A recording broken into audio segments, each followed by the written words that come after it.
Tidak ada wanita di dunia ini yang sanggup dimadukan, Murad. Madu itu adalah raju yang paling bisa sekali bagi wanita, Murad. Suaminya adalah hak dirinya seorang saja.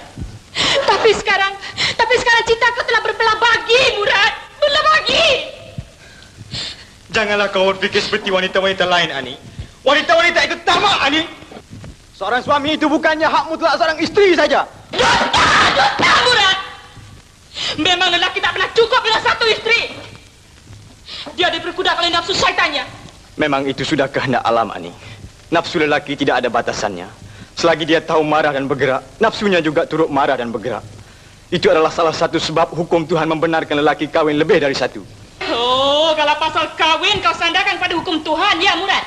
Tapi kenapa sejak kau kawin dengan aku, kau tak pernah kenal nanti kau sembahyang? Kau tak pernah sembahyang pun? Aku masih muda lagi, Ani. Tuhan tu Murad, kalau dia nak ambil nyawa seseorang itu, dia tak kira muda atau tua, Murad. Cakap terus terang yang kau sudah jemu dan jelak dengan aku. Kau sekarang nak tukar selera, nak ubah rasa, kan? Intan. Ceraikan Intan. Intan tak rela bermadu. Cerai itu senang, Intan. Kalau senang, tunggu apa lagi? Sabar, Intan. Sabar. Jangan ikut perasaan. Oh. Kalau Intan sabar. Kalau abang berbini lagi, tak sabar. Kalau Intan jangan ikut perasaan. Abang berbini dua ikut apa? Bukan ikut perasaan, bukan ikut nafsu. Memang itu sudah kehendak alam. Nafsu lelaki itu memang tidak ada batasannya. Selagi dia tahu marah dan bergerak, nafsunya juga turut marah dan bergerak. Maka itulah salah satu dari sebabnya hukum Tuhan membenarkan lelaki kawin lebih dari satu, Intan. Oh.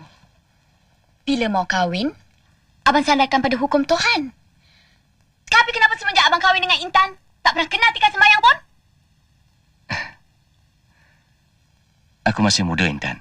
Malaikat maut bila hendak mengambil nyawa orang, tak kira tua atau muda, bang.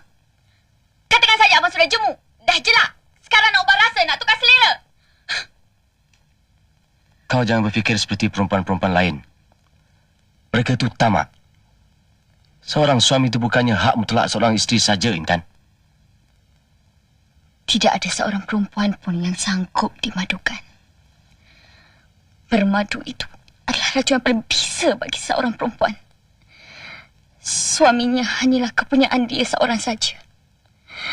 Tapi sekarang, cinta abang telah berbelah bagi. Sudah, jangan menangis, Intan.